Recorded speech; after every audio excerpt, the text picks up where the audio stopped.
Hey everyone, welcome to the Best Women's Boxing Show, period. I'm one of your hosts, Cynthia Conte. And I'm Jeandra LeBeauf, and it's raining again in LA. But I want to be with my twin brain. I know. You know what? We are in the same color scheme, and we didn't even know it. Always. I was going to wear a beanie, but I was like, no, I got makeup on. So, but this is our Zoom edition because we have some great guests coming on our Zoom today. But before anything, Jeandra, you were in Beverly Hills and you were at the debauchery of Tank Davis and Ryan Garcia. Break it on down. And if you guys haven't seen all of our content on YouTube and Instagram, you get to see our swag cam, what the boys were wearing. And damn, these boys were drip, drip, drip with some expensive stuff on. So Jeandra, tell me about your day yesterday. You know, it was an interesting day. It was really well organized. They had it in Beverly Hills. It's award season in LA. So the fact that they could pull that off logistically was great. Everybody was on time. Everybody's energy was popping. Like, honestly, it was really, really fun. And it made me feel like we are really getting back to where we were with these big fights and big fights. Like, it was so festive. Both of the fighters, they looked great. Nobody was looking chubby or chunky. So clearly we are taking it very seriously. Both of them they both look great. You know, Ryan stays in shape. He models and all that stuff. He doesn't look like he goes up and down in weight too much. So he looked great. Tank looked great, lean. You know, we've seen in the past where Tank will blow up between fights. No, he's wearing all that designer shit now. So he's like, I got to keep my body right. And it was a good time. It really, really was a good time. Leonard was there. That was a shocker. With Kenny the new Porter, beard, the Oh, Leonard was given, "You're contagious." That, and then someone's like, he looks like a black Santa Claus. I'm like, oh my goodness, people. It looks great. I'm into it. Shout out to you, Leonard. I like the gray beard. Go ahead, Silver Fox. It looks so good. Yeah. Kenny Porter is now on Tank's team. Fascinating. Yeah. Didn't know that. But yeah, it was really cool. I had a great time. Great vibes. There were some things that I did take away from actually the very first press conference that was in New York, which was not nearly as spicy. I mean, the fact that Tank was 2 hours late is a damn shame because that's, you know, we got babysitters, we got shit to do. Like we can't just be sitting around. But when Ryan Garcia said that there is a rehydration clause, the fight is at 138 pounds. And Ryan, and so it kind of goes back from that press conference and then to yesterday's, because then Ryan said, well, why did you put a rehydration clause? Look at me. I'm a small frame. And Tank is like, well, look how big your ass is. Like, but everyone is big compared to Tank because he's short. I mean, that's not Ryan's fault. He's taller. You know, there was a good question that was posed yesterday. I can't remember who in the throng behind me was asking it. And it was something like, does it behoove Tank to just say, fuck it, and pay the penalty for the weight or however that's working, pay the penalty and come in at whatever weight you want? And so I was like, huh? Like, that's possible? Ask for the rehydration clause. However they said, or I can't remember how it was posed, but, you know, it's interesting. You know, maybe Ryan wants to pay what would probably be a very hefty clause and rehydrate up 10, 15 pounds. You never know. Because it's a 10-pound minimum or maximum. So on fight, second weigh-in and fight day is 148. So I'm really confused at this. But you know what? Regardless, credit to both of them. I mean, everyone says they were responsible for the fight, or they were responsible. The fight is made, so it doesn't matter. The fighters both came at it and they agreed on everything. There's two networks behind this. Showtime is the main network, and then DAZN will be putting it on their pay-per-view, but it's going to be Showtime. I think the entire talent. But this is one of those fights that it had to be made. It is that big fight feeling, even though there are no titles on the line. But it's what they said: whoever wins this fight is going to be the face of boxing. Do you believe that? Do you think that? I don't think they'll be the face of boxing yet, but they are making a good charge for their place of who is the big fish, as Errol Spence likes to say. Yeah. One of the funniest takeaways for me yesterday, you know, there's been a lot of chatter on who made the fight happen. You know, they both were saying like the fighters wanted to happen, they pursued each other, they made it happen, etc. Yeah. We get to yesterday, I think Oscar said something like he's responsible for making the fight happen. And Leonard. Leonard said he was responsible, but the funniest thing was I was like, oh my God. Oscar comes in and he's talking to us and saying how he's responsible. He sees Leonard here. He don't know why Leonard here. He thought Leonard got fired, but Leonard was right outside the door where they walk in, and they came in and they hugged it up. And, you know, hey, you know, hang on, boy. And then I'm like, Leonard, he just said, you know, someone out, he's like, Leonard, they just said he's responsible and not you. He's like, see, this is what I'm talking about. I thought we was cool. And I hear him talking shit about me, and I'm like right there. So it's comedy. This whole promotion is going to be hilarious. I think it's great comedy. I think it's a great buildup because, you know, a lot of people had it as Tank winning easily. But after yesterday, I don't know. I guess maybe when they saw them face off for the first time, I guess maybe when they were throwing their hand, and then when Tank threw, it was just like light throwing. But then he moved out of the way. Ryan moved out of the way, and then Ryan speed. People are now saying, "Oh, I think that Ryan might actually knock out Tank Davis." Those are some bold, big words. But hey, I'm all for it. Someone is going to get knocked out. Truly believe that, and I don't know who at this point because I don't know. I don't know how these two are going to be at their weight classes. But I just know that these two are in their prime. They made this fight happen, and I'm so flippin' excited. And we're gonna be there, Jeandra. We are gonna be working this fight. It's gonna be a big, massive fight week for us. But anyway, so yeah, and and the swag cam that you got at Pure Chef's Kiss. The swag cam is hilarious. It's been very polarizing, to say the least. Bottega green bag, y'all, man. Break it down, Cynthia. Do not knock down the male purse, the merce. All right. He just has a lot of cash that he didn't want sitting in his pants, and to sag his pants, we know we don't like saggy pants, some boys. So he had to buy a purse. There's nothing wrong with it. The purse is like $5,000-$6,000, and the other purse that's on top of it, it's like another $8,000, $9,000. It's like $10,000. So you can make as much fun as you want about his Bottega purses. I'll take it any damn day. I'll take it in every color. I'll wear them on both different arms. You damn right. And the fact of the matter is, you all are talking about it. Yes. Talking about whether you like it or not, love it, hate it, leave it, fuck it. It is some good stuff. And you know, if Ryan wore something like that, you guys like, oh, it's fashion. Ryan was wearing like them big fluffy little Uzi Vert pants yesterday. So he was giving he was giving me some like teddy bear raver vibes, and I loved it with the sparkles. I loved it, and he wore a backpack. I mean, you know what? If you're gonna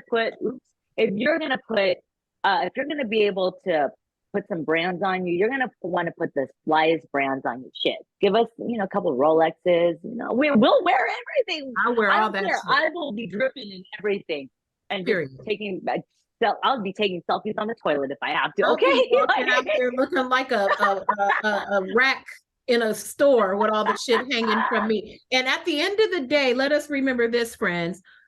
A lot of the people who didn't like the Merce swag, I bet you got some Prince in your house right now. And we know Prince used to wear the ass out pants and all that shit. And I bet you when you have your lady over, you playing some in your household. So, hey. So you got them kind of naughty pants. We know everyone got their secrets, and it's all right. But you know what? Good for them. I can't wait now to see their shorts, their fight gear, because that... we've seen Brian has done, I think, a Dior one. So those are some very expensive fight night shorts. But so I'm glad that was a really good recap. Great for the videos. And I know we're gonna be posting more of the footage from the Tank Garcia press conference, because Jeandra was on the ground, boots on the ground, getting all the interviews. She got some really good content, and we can't wait for all of it to be seen. But for now, we are going to be taking a short little break because we're going to be bringing on our next guest. All right, guys, we have a special guest for you. Mr. Abel Ramos is now joining Best Women's Boxing Show, period.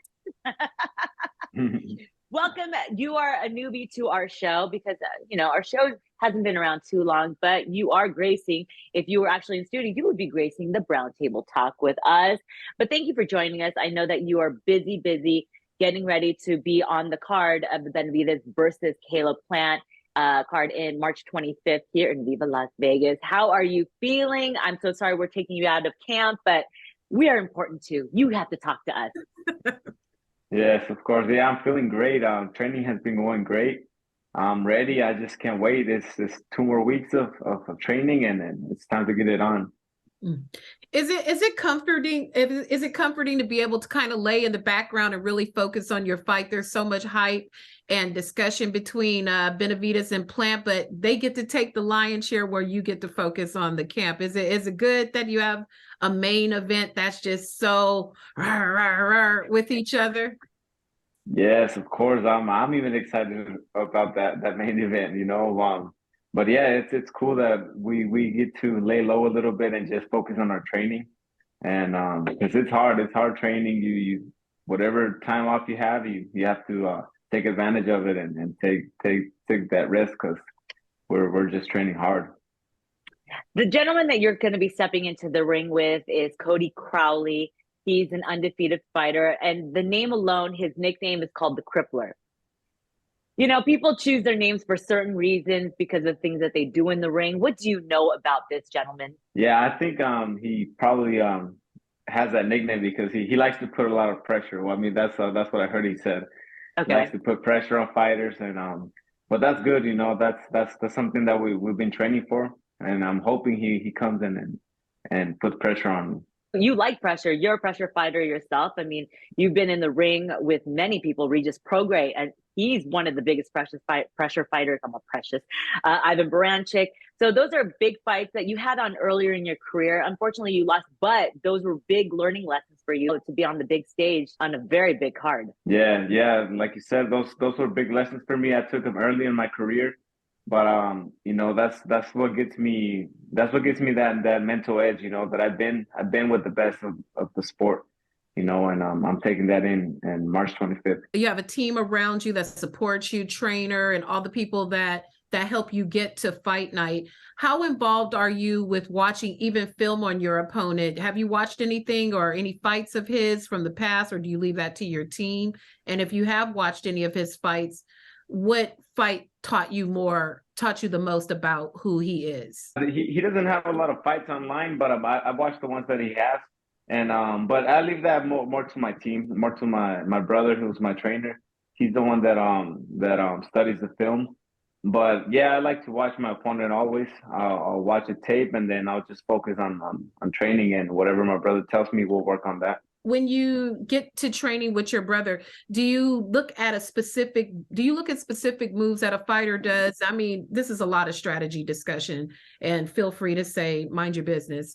But do you look at specific flaws and go in and specifically work on, one or two specific, like if your opponent's a counter puncher, do you go back and immediately work on timing? How do you kind of prioritize how you train? Yeah, of course. Every fighter is different, and looking at tape, we have to look at their flaws, the mistakes that they make, the good things that they're doing as well. And we just prepare and come up with the game plan, and just work on that game plan throughout the whole camp, and that's pretty much it. I think after this fight, since this is a very big fight, you are opening the telecast on Showtime. So that's very exciting. So a lot of eyes are going to be on you guys. But you got a bigger job after this. You're getting married. Oh, yeah. Thank you. Have to, we're women. I know guys are not going to ask, how did you propose? But we are going to ask you, how did you propose? Yeah, it was just me and her. We went up to Flagstaff here in Arizona. It's like a forest type. We have forest here in Arizona as well, and it's not just desert. And I went over there. I took her over there in New Year's, and I proposed. I was nervous because I'm a shy guy, so I didn't want to do it in public. I just wanted to be me and her, and I did that. More nervous for a fight or getting down on one knee to propose? Was Oh, it those definitely type of nerves? yeah, definitely getting down on the knees is worse. Fighting, I've been fighting my whole life, so that's just second nature. If you were nervous to propose, then I think that we know who the boss is in the household. So what does she think of all this? You know, it takes a very special woman to support a fighter. It's a very hard sport, lots of ups and downs. How your body gets brutalized, the mental, keeping your mind together, creating a place of peace in the household. What does she think of all this? And what do you think that she does? What is something that she does that you think helps you the best to keep your mind right to even continue to do this? Yeah, she's very supportive. She's always on me, you know, go to sleep early and making me the right foods and just positive reinforcement all the time. Like all this stuff that I have in the background, she made them for me. You know, she's very proud of me, and I'm really appreciative for that. That's a good woman right there. Yes, yes. Happy woman, happy life. Yeah. Remember that going into marriage. Yeah. Is she going to be ringside? Is it hard for her to watch you fight? You know, some wives love to be front center. Some say it's just too taxing, it's too stressful for them to watch. What type of fight fan is she? No, she'll be there. She says she gets nervous. I don't know. I think she likes it. She likes to watch the fights. But yeah, she'll be there present. This is quite important because a lot of fighters are actually going through this. You've been out of the ring for like a year, a lot of ring rust, and some people are out longer than you. How have you been preparing yourself mentally and physically for when you get that call just to get in the ring, even if you're on the undercard? But this is it, you know, it's tough to get back into it. Yeah, no, definitely. I was off for a whole year, but I was in the gym. I was in the gym training. There was a couple of dates that fell off, but you know, I was starting training camp, and then they would tell us no, they moved the date, so I would ease back down. But I was in the gym. I don't feel like there's gonna be any ring rust. I feel good. I feel in shape, and yeah, like I said, I was in the gym the whole time. Who are you sparring right now, if you can disclose? Yeah, for sparring, we brought Ivan Redcatch. Our friend. Yeah, yeah. Good. And we brought Harold Calderon. He's from Florida. He's a 27-0 fighter. So yeah, we got some good sparring over here. How often did you spar? You know, what if you could map out how your camp went, like how many days did you spar? How many days did you do strength and conditioning? You know, a lot of people just say, oh, you know, they think all fighters do is spar and like lift a couple weights here and there and run. How do you map out your schedule for your training over the course of 6 or 8 weeks that you're in camp? Yeah, no, we have a strict schedule. We do strength and conditioning three times a week. We do sparring 3 times a week as well. And the other 2 days of the week, we do the running. You know, we do track work, we do mountain work. But we're training every day. Even Sundays, we get up in the morning and do a little bit of running. So we've been busy. This camp has been going really, really fast because of that. It's just been staying busy. And yeah, training has been going great. Do you do anything outside? You know, a lot of fighters try different things. You know, some fighters like to get in the cryogenic thing to freeze their muscles. Some like to do yoga or, you know, different types of extra preparation things. Do you do any of those things, like to just stay limber, like yoga or anything like that, to keep your muscles stretched out and working well? I just do massages. You know, every week I'll try to get a massage, and that's pretty much it. I've tried yoga before, and it's hard. Marquez, you know, Marquez loves yoga. Oh yeah, I can't. It's so hard, but yeah, I tried it before. It's good. The hot yoga, I actually like that one. All right, so we see the welterweight division. Usually, it's always. I mean, it's always in the news because there's two people always holding it up. It's Crawford, excuse me. But eventually, because they hold the belts, and then we're hearing Ennis, and then we hear Regis Prograis. We hear a lot of names, and these are the names that you obviously want to face because this is your division. hypothetically, is this the division that you're going to end up staying in? If you can't get those fights, do you think you'll move up in weight? I think later on, maybe. Right now, I feel really comfortable at 47. I'm making the weight easy. I feel strong. Yeah, I think this is the weight I want to campaign at for a while. Think you'd want a rematch with Regis Prograis? Yeah, I would love that. I would love that rematch. What did you learn most about fighting Regis Prograis? You know, he has a full toolbox and every fight makes a fighter different. So what did you take away from that performance that you think will help you going forward? That fight, it was a little early in my career. I felt the experience level there. He was very experienced. He was doing a lot of things, a lot of tricks that I've never experienced before in the ring. But yeah, that helped me a lot. During my whole career, I was like there's no other fighters that can do the same thing as him, But yeah, I learned a lot from that fight, and I'm grateful, for the early tests that I haven't had in my career. What are some of those things that you think he does differently from other fighters? Like, you don't have to run it down, like maybe one or two things that you can explain to us. Yeah, at that time, I really didn't like fighting southpaws, and he was a southpaw, and he was a slick southpaw, which is at that time was my worst nightmare. I could not, like, even in sparring, I couldn't get the timing right. But now I have more experience. My nephew's a southpaw, so we spar a lot, and that actually helped me a lot.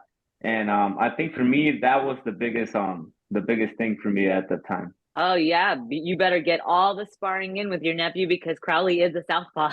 So yeah, have you ever tried fighting southpaw yourself or no? No, I'm off balance. I look like an amateur fighter in there. What's so crazy when you watch the Regis Prograis now, when we saw him against Zepeda. Obviously, he's a totally different fighter now. What impressed you about Regis, and what impressed you about Zepeda? Because Zepeda did really well, he just got caught. Yeah, it was a great fight. I was excited. I was watching it, and I think Regis has that. He just has that work ethic, in the ring. I think he throws a lot of punches. I think at the end, that's what took a toll on Zepeda. But yeah, it was a great fight. It was an awesome fight. So now going into this major opportunity, you've already mentioned that it's good that you're able to focus on the training because we've got the main event that's dominating the headlines. Is there as much pressure to have a statement win when you're on an explosive card like this, or after being out for so long? Is it more critical to you to go longer, some rounds, so people can refamiliarize themselves with who you are, your style, to get ready for the future? Is that even a consideration? Because you train for 12, but what are your thoughts on that? Yeah, no, definitely. I want to make a big statement. I want to knock out. That's for sure. I've been training too hard to take anything less than that. But yeah, I mean the way however the fight plays out, I just see myself winning. If it goes 12, it goes 12. But I really want to make a statement on this fight. Okay, so making a statement when you have your nephew who is in the co-main event, what type of conversations do you guys have each other about the performance you want to put on? What is the conversation between the two of you? You both get to spend, you have time on the same card, same platform. It's a family affair. You guys have a family of fighters, a fighting family. Do you guys talk about even that type of a strategy? Like, hey, we could put the whole family on it, with a great performance. What do you guys talk about to each other? Yeah. Well, I mean, training camp, we've been doing it together. So whenever it's time for him to spar, I'll go look at him and see the things that he's doing, and I'll be like, hey, that's gonna work on fight night. And afterwards, after the training, we'll sit there and talk and talk about strategy, like you said, just putting on performances and putting on amazing performances that night. What is the short-term dream? We all have big dreams about legacy, about wealth, whatever motivates us to what we feel is our best life. So if you could envision like the next year, 2 years, 3 years for your career, for your family, like what does that vision look like for you? I want to accomplish my dream of being a world champion. That's the thing that I have in my mind right now, and I'm working really hard to do that, to make sure I do that before I retire, before everything, I leave boxing. That's something that I want to have. And long term, it's just having a family, having just being proud of what I did in boxing. This is more important to me. Do you have a cutoff date? Do you think no matter the championships or whatever you could go on to win, do you have a number in your mind? Like, when I get to this age, it's a wrap. That's it, no matter what I've accomplished, no matter what, because I want to be with my soon-to-be wife, our future children, family, etc. Yeah, it's hard having those thoughts, but I think I'm gonna go just by how I feel, mentally and physically. If I don't feel it anymore, I'm not gonna be stubborn about it. I'm gonna admit to myself that it's not there anymore, and then I'll retire. But as of right now, like, I feel great. I feel mentally, I still enjoy it. I love getting up in the mornings. I love the struggle, the hard work. So I'm enjoying it still. Imagine you just saying that when you watch this interview back and then you think back in 2011 when you're ready to quit and say, I can't do this, and your family kept you to keep going, you would not be sitting here ready to be preparing for a big fight of your career and to be sitting with us, the Best Women's Boxing Show, period. But good luck to you this March 25th. We will be in the crowd cheering you guys on. He is fighting March 25th on the Benavidez versus Plant undercard. He is opening the telecast real fast. You got to give us a prediction. Plant or Benavidez? I got Benavidez by stoppage, maybe in the later rounds. Okay, and then I don't know if you saw the Tank Davis and Ryan Garcia debauchery. Who wins that fight in April?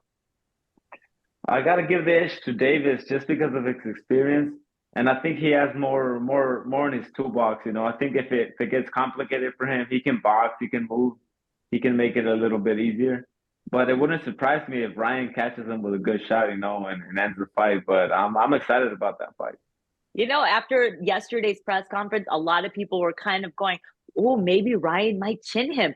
We don't know. And that's what we love about boxing. But best of luck to you, March 25th. Again, you guys tune in to Showtime pay-per-view. Any last thoughts, Jeandra? I'm excited for a great card. Congratulations to you for making your return to the ring. Have a wonderful performance. Best of luck, your future nuptials, and, with a win, buy your lady something fly. Always keep the wife happy. Buy her a purse. Oh, yeah. Get the kitchen remodel, whatever she's asking for, do that. Does it? It's the yes, I'll do it. Yes, I'll do it, honey list. That's all it is. She's going to love us. All right, guys, you tune in. Thank you, Abel Ramos. We appreciate you. We appreciate your time, and best of luck to you.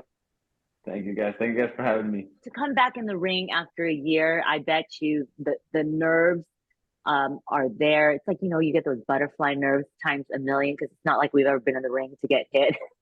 So, but to make a statement, I really like the question that you posed. Is this, do you need a knockout since it is on the big stage and it's your first time coming back in the ring, or is just a win? And I really liked his answer. And he just wants to get back in the ring because his whole goal is to become a world champion. Mm-hmm. I enjoyed talking with him as well. He's focused, he's ready. He gets to share the spotlight with family on the same card. And, he definitely has things worth fighting for, as all fighters do. But this could be a magical night for him, his family, and their legacy. That would be awesome. I mean, just to see both him and his nephew win in such in an incredible fashion, you never know what's going to happen, but they've got two big tests coming ahead of them.